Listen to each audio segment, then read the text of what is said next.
Once you know your MTHFR result, you can begin taking the next steps to ensure a better life. As we discussed, MTHFR mutations impact your body's ability to function and detoxify properly. While there's many scientific explanations, the good news is you don't have to be a biochemist to understand what needs to be done to improve your health.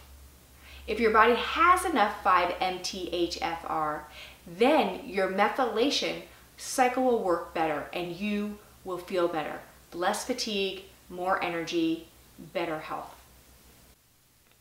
What I want you to take away is if enough 5-MTHF is present, the methylation cycle will work better. There are 7 nutrients that can help optimize this process, even if you do not have the genetic mutation.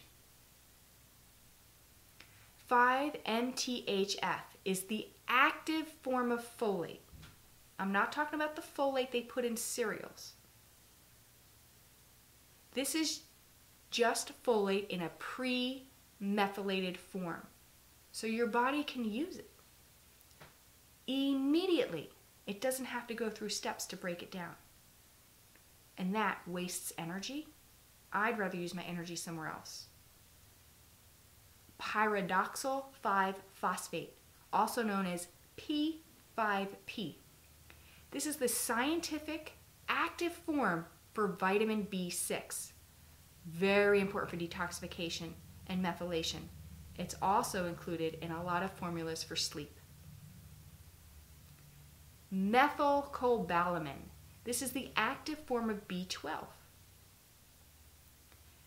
Vitamin D3 with K2, which we explained the importance of those. Betaine. This is also known as trimethylglycine. Very helpful in breaking food down. Riboflavin 5-phosphate.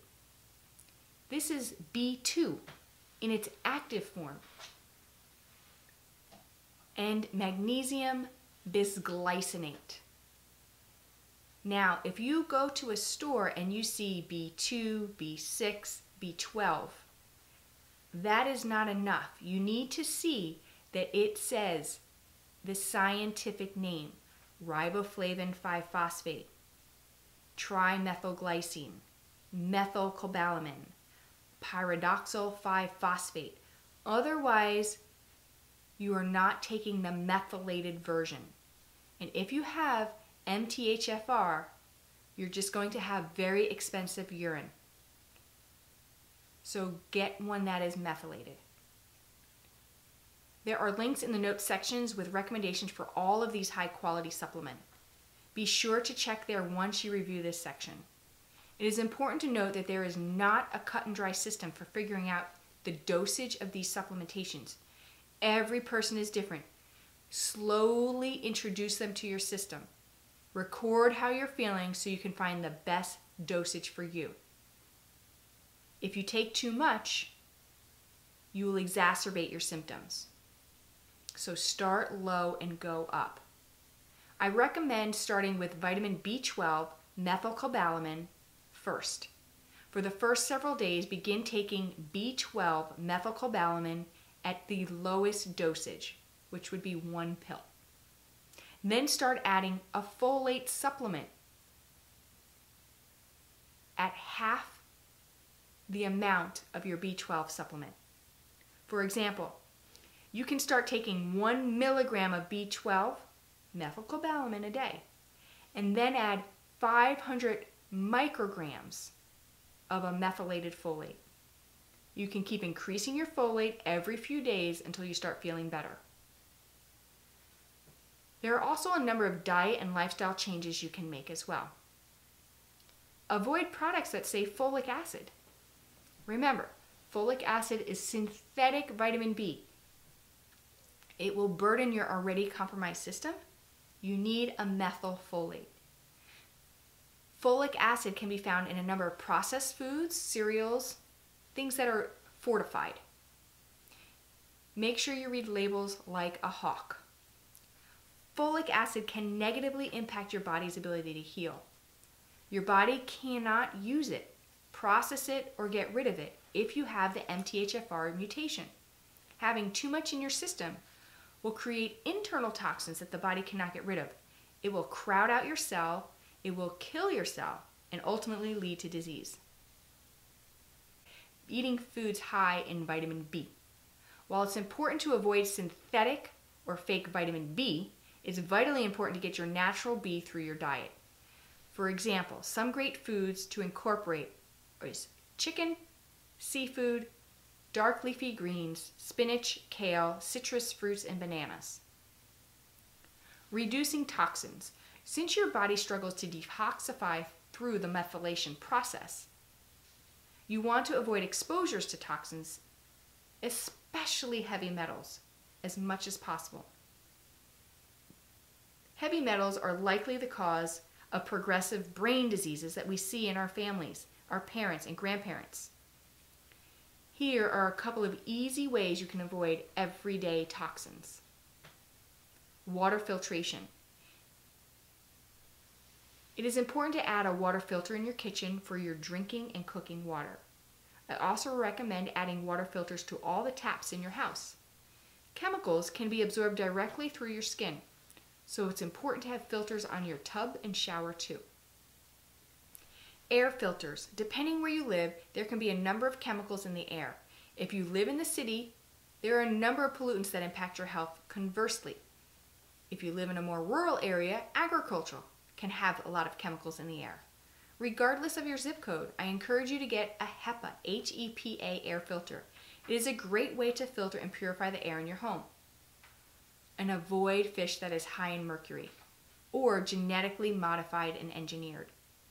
It will say on it, this fish has been genetically engineered. Fish can be high in mercury, so you want to make sure you are avoiding those as much as possible. Some popular fish high in mercury include Atlantic halibut, bluefin tuna, blue shrimp, imported crawfish, grouper, snapper, octopus, orange roughy, and striped marlin. Do not eat fish from a pond near an agricultural farm. That includes your farm and your backyard pond. Do not eat the fish from it. A complete list of high mercury fish can be found at the Environmental Working Group Defense website. I will put a link to their website in the notes section. Avoid plastic as much as possible. Plastics contain numerous toxins. They are linked to many hormone cancers, not just in humans, but in animals, such as breast and uterine, as well as blood sugar issues. You don't have to be diagnosed with cancer to know you are ingesting too much plastic. Uterine fibroids, acne around your chin and jawline, polycystic ovary syndrome are also linked to toxins in plastic. Unfortunately, most of our food is packaged in plastic. While it's nearly impossible to avoid all plastic in your everyday life, some simple changes can make a big difference in your health. Start storing your food in glass containers. Instead of putting your leftovers or packaging your lunch in plastic containers and bags, opt for glass or metal. Mason jars are a great food storage option.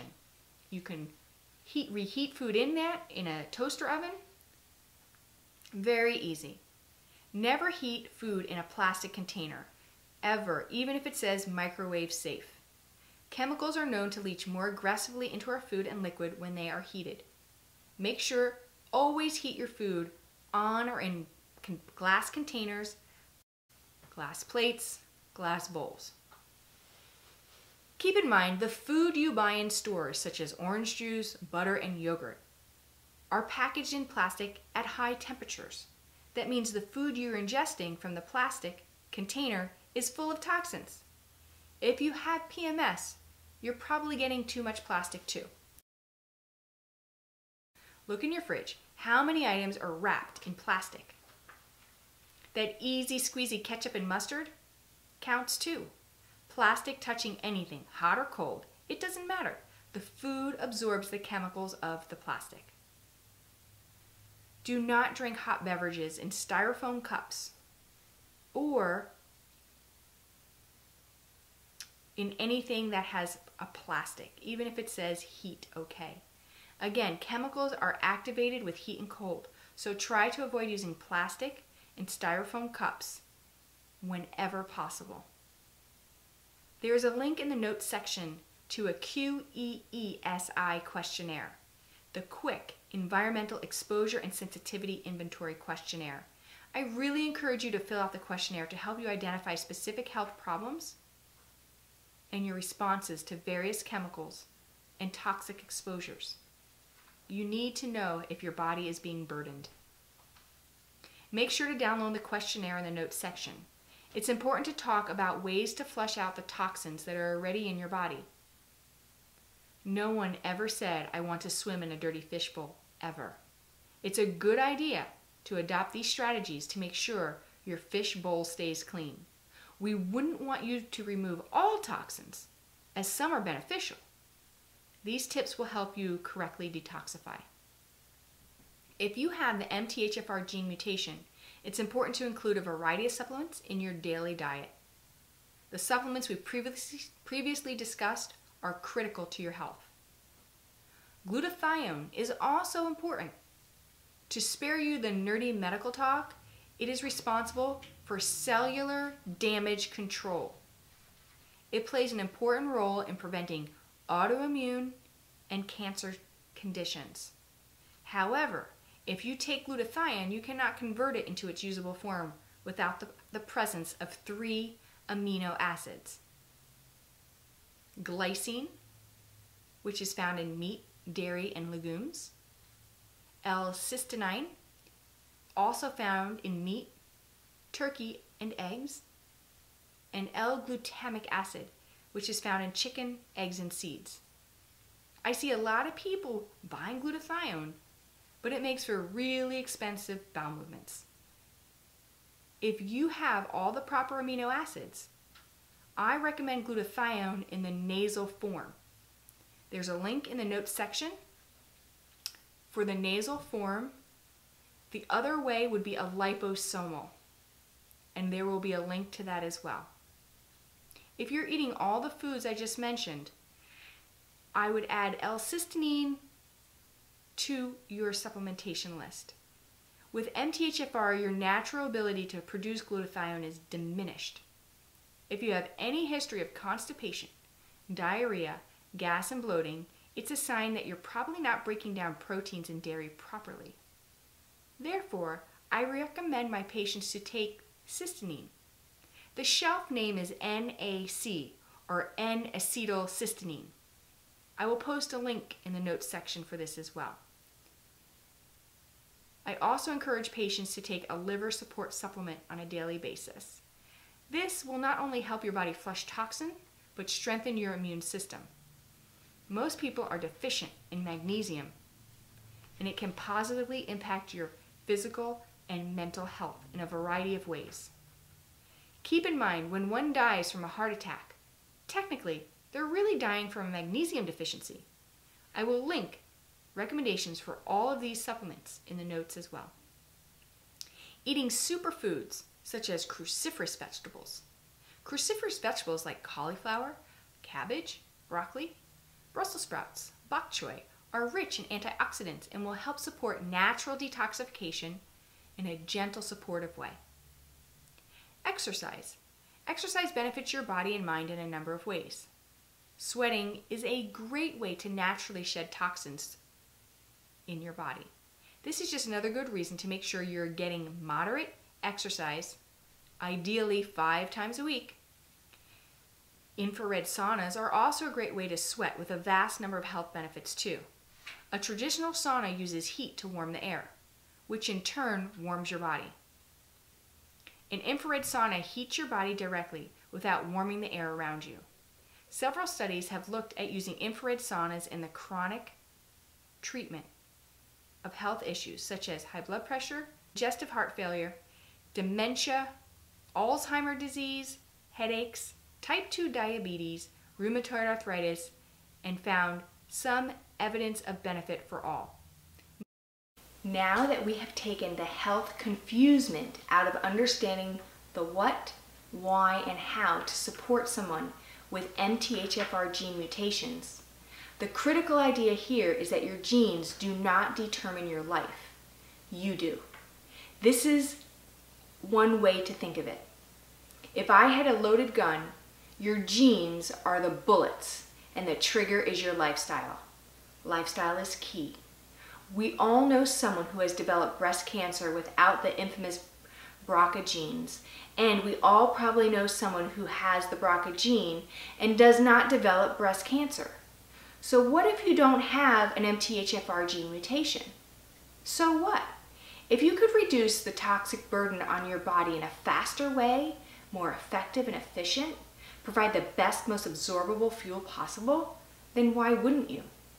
Over 80% of your health is determined not by your gene, but by your lifestyle. The natural recommendations I shared today can greatly minimize the effects of your MTHFR gene mutation and have profound impacts on your physical, mental, and emotional life for the rest of your life.